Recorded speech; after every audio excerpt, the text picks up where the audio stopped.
The desert, a seemingly endless expanse of sand and sun, holds secrets buried beneath its shifting dunes, whispers of forgotten civilizations, echoes of cities swallowed whole by the relentless sands of time.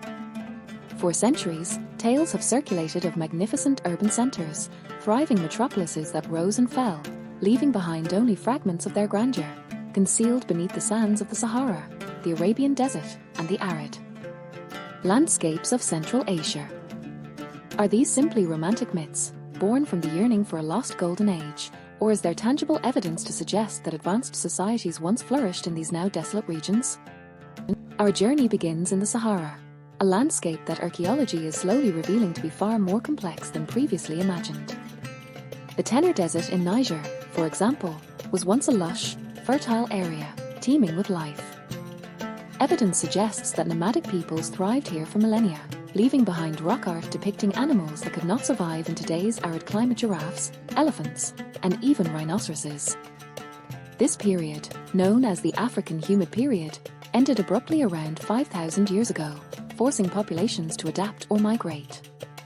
Could the sudden shift in climate have led to the abandonment of settlements, slowly swallowed by the encroaching desert? One compelling, though controversial, theory revolves around the Eye of the Sahara, also known as the Rakat structure, in Mauritania. This geological formation, a massive circular feature visible from space, has been proposed by some as the possible location of the legendary Atlantis, described by Plato in his dialogues Timaeus and Chrysippus. While mainstream geology identifies the Rakat structure as a highly symmetrical and deeply eroded geological dome, proponents of the Atlantis theory point to similarities between Plato's description of the city's concentric circles of land and water and the structure's unique features. The sheer scale of the Rakat structure, with a diameter of nearly 50 kilometers, hints at a potential connection to a significant human presence in the distant past. However, the lack of definitive archaeological evidence directly linking the Rakat structure to a lost civilization remains a significant obstacle to this theory. Plato described Atlantis as a powerful maritime empire that met a cataclysmic end. The dimensions and geographical position do not exactly match the description in Chrysippus. The descriptions of advanced engineering and naval power may be an interpretation. Moving eastward, the Arabian Peninsula holds its own secrets. The lost city of Ubar, often associated with the mythical Iram of the pillars mentioned in the Quran, has captured the imagination of explorers and archaeologists for generations. Legend describes Iram as a city of immense wealth and architectural splendor, destroyed as punishment for its inhabitants' decadence. In the early 1990s, a team led by archaeologist Nicholas Clapp, using satellite imagery and historical texts, identified a potential site in Oman that matched the descriptions of Ubar. Excavations revealed the remains of a fortified settlement, dating back thousands of years, that served as a vital trading hub for frankincense. While the discovery of this settlement confirmed the existence of a significant historical site, it also challenged the romanticized image of Ubar as a city of unparalleled grandeur. The archaeological evidence suggests that Ubar was likely a regional center, strategically important for its control of the frankincense trade, but not necessarily the opulent metropolis described in legend. The discovery of Ubar highlights the importance of distinguishing between historical reality and the embellishments of myth. The role of climate change in the abandonment of Ubar is also a critical consideration. Evidence suggests that the region experienced a gradual drying trend over centuries, leading to the depletion of water resources and the eventual collapse of the frankincense trade. This environmental shift, coupled with possible overexploitation of resources, likely contributed to the city's decline and eventual abandonment. Further east, the Taklamakan Desert in China, known as the Sea of Death, conceals the ruins of ancient Silk Road cities. These oasis settlements, such as Nair and Lulan, thrived for centuries as vital links in the trade network connecting east and west. However, as the climate shifted and water sources dried up, these cities were gradually abandoned, swallowed by the relentless sands. Archaeological excavations at these sites have unearthed a wealth of artifacts, providing valuable insights into the daily life of the inhabitants.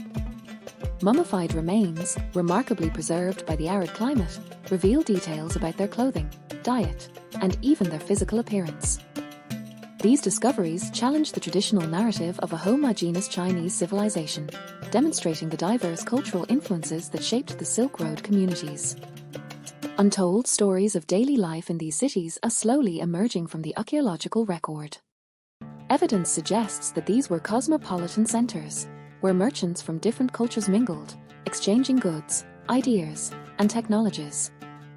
The discovery of textiles, pottery, and metalwork from various regions highlights the interconnectedness of these Silk Road settlements. The reasons for the abandonment of these cities are complex and multifaceted. Climate change played a significant role, but other factors, such as political instability, economic competition, and disease, also contributed to their decline. The gradual desiccation of the region, coupled with the shifting sands, ultimately made it impossible for these settlements to sustain themselves. The possibility of advanced technologies used by the inhabitants of these lost cities remains a subject of speculation. While there is no definitive evidence of futuristic devices, archaeological discoveries suggest a sophisticated understanding of engineering and water management. The Qanat system, an ancient method of underground irrigation, was widely used in the region to transport water over long distances, demonstrating a remarkable level of technological ingenuity. The original purposes of these cities are also subject to ongoing research and debate. While trade was undoubtedly a major factor in their development, some scholars believe that these settlements also served as centers of learning, culture, and religious practice. The discovery of religious artifacts and texts at various sites suggests that these cities played a significant role in the spread of Buddhism and other belief systems along the Silk Road. The search for lost cities beneath the desert is a continuous process of discovery and re-evaluation. As new technologies emerge and archaeological techniques improve, we are gradually piecing together a more complete picture of the past. While the romanticized image of opulent metropolises swallowed by the sands may not always align with the archaeological evidence, the exploration of these lost cities offers invaluable insights into the resilience, adaptability, and interconnectedness of human societies throughout history. The desert, once seen as a barren wasteland, is now revealing itself as a treasure trove of historical knowledge, a testament to the enduring power of the human spirit. The whispers beneath the sands are growing louder, inviting us to listen and learn from the echoes of civilization's past.